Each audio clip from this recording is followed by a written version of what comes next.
Hi there, this is Craig Beck from StopDrinkingExpert.com. Welcome into part 2 of the course that is going to change your life.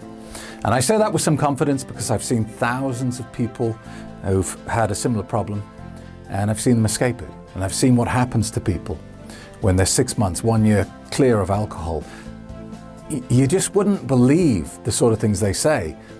And literally, there's no point in me repeating it because it just sounds so fantastical just how much people's lives change when they get this poison out of their life. So I don't expect you to believe me. Go and look at the reviews. Go to the secret Facebook group that you will get access to as a part of this course and see what people are saying. It makes a huge difference. And once again, congratulations on taking action. So today we're going to look at what sort of people develop a drinking problem. Because you may feel pretty hard on yourself at the moment. You may feel pretty down about the current situation. You may think, what's wrong with me? And you may look at your friends and think, why can't I drink like them? Why can't I just be sociable, go out, have one drink and leave it? Why can't I pour one glass of wine, put the bottle back in the fridge and leave it? What's wrong with me? Am I broken? And the answer to that question is no. And actually, in my years of helping people to quit drinking, I've noticed something. The vast majority, and I'm talking 90% plus here, the vast majority of people that I meet who tell me they have a drinking problem and describe their situation are very intelligent people. These are not fools. I'm not dealing with people and I meet them and I think, well, you're just an idiot. These people that I meet who have developed a problem with alcohol are intelligent. Successful in other areas of their life. Some people dramatically successful, impressively so. In fact, 2 weeks ago, I did a coaching session with a guy and I always start the coaching session in the same way. I say, look, tell me a little bit about yourself, where you've come from and how you got to this point. And this guy said to me, he said, look, I'm doing pretty well, but I'm a bit disappointed with how I'm doing. And I think it's the alcohol that's holding me back. I said, well, tell me, how do you define success? He said, I'm earning about $600,000 a month. A month. He said, but every night I drink myself into a coma. He said, I know I'm not operating at my best. I know I could do more. So he's a guy who's earning $600,000 a month and still has an addiction to alcohol, still can't master this area of his life. 3 days ago, spoke to a doctor, a consultant surgeon, earning $1 million a year plus, but can't control his drinking. So you are not a broken person. You are not a failure. If anything, if I met you, I would probably come to the conclusion that I do when I meet most drinkers, that you are intelligent, successful, you're a loving, caring person, you have a family, you're fiercely loyal to your family, and you would do anything for them. And that's part of the problem, isn't it? Because you love your family so much that you feel guilt and regret that you're putting them through this, that you're not giving them the real you. You're not giving your partner the person they fell in love with. You're not giving your children the very best version of you that you can be. And that gives you huge guilt and regret. Now, of course, as drinkers, what do we do when we feel guilty? We drink because it's our panacea. We use it to cure everything. Now, the other thing I've noticed about drinkers is more often than not, they tend to be introverts. If you would describe yourself as a thinker, a worrier, an introvert, then that doesn't surprise me because I think it is part of the reason we end up in this problem, is that our brain is just a little bit crazy. And we have a lot of power up here and we can create and we can make amazing things happen. We think a lot. We overthink, if anything. But our curse is also our blessing, in that the brain power that we've got gives us the capacity to do amazing things in this life. But it's a bit scary and it's a bit annoying at times. And I used to drink because I just wanted to stop thinking. I just wanted to slow my brain down and just not think. And alcohol worked pretty well because it was an anesthetic. Of course, there are huge damaging effects to that. And do you really want to live your life running at 80% capacity? I can tell you, since I've stopped drinking, every aspect of my life has improved. And I suspect, in part, just because I've had better quality thoughts, better quality time to reflect on what I'm doing, to plan, to strategize, and to see a way forward, rather than at the end of the day, every day, just switching my brain off. So I start every day confused and tired and lacking energy, lacking direction. By lunchtime, I've just about worked out where I'm going for the day. And by the time I get to the end of the working day, I switch my brain off.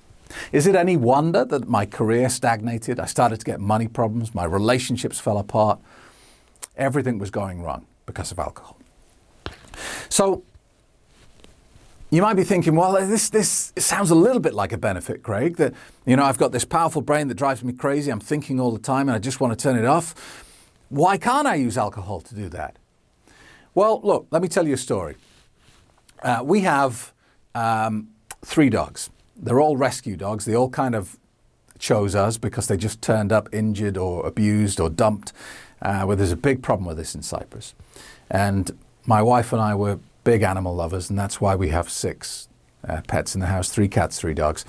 The brown dog here on my left, your right, is Laika. She was the first one.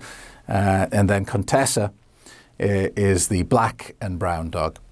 Now, a third dog showed up about a year ago. She just came to the gate of our house and I actually saw her on the security camera, and I thought, is that a dog? And I went down and there was this white dog, and she was badly injured. She had a gaping wound in her side, and she'd obviously been used to breed from. And anyway, we took her in, we patched her up, took her to the vet, and she ended up staying with us. She's called Zoya. Now, Zoya is obsessed with one thing. Zoya would do one thing all day, every day if she could, and that is chase ball. Zoya loves that ball. I mean, it's insane. We have to hide it from her, otherwise she just goes nuts crying for the ball. She would chase it for hours and hours and hours until she collapsed from sunstroke. That's how much she loves that ball. And do you know why she loves that ball so much? Because she's stupid. It doesn't take much to entertain her. She's, we tried her at chess. She just couldn't pick up the rules. She didn't mind chasing after the pieces, but, couldn't quite get the game sorted. Now, a ball is fascinating to Zoya. You throw it, it's just the best game ever. She finds it extremely entertaining. Why? Because she's stupid.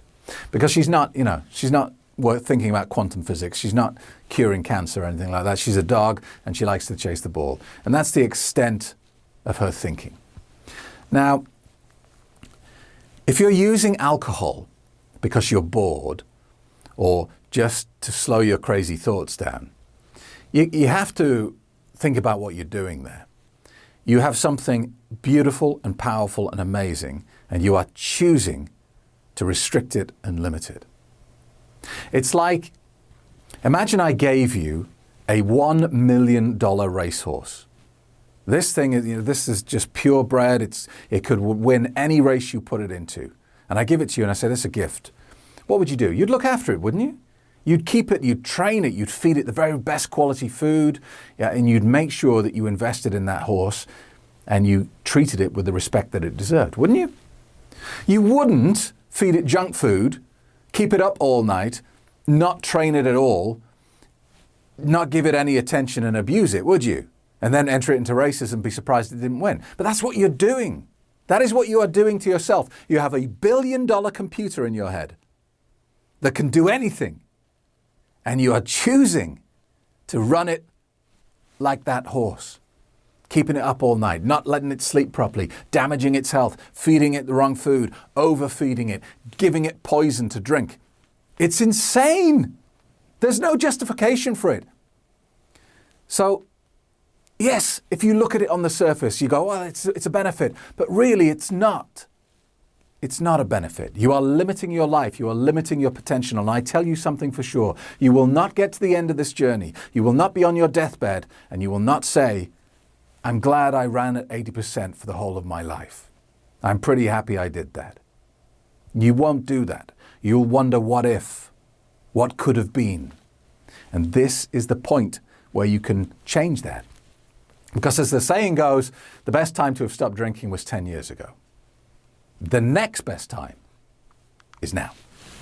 Now, you might be wondering, Why do intelligent people fall for this?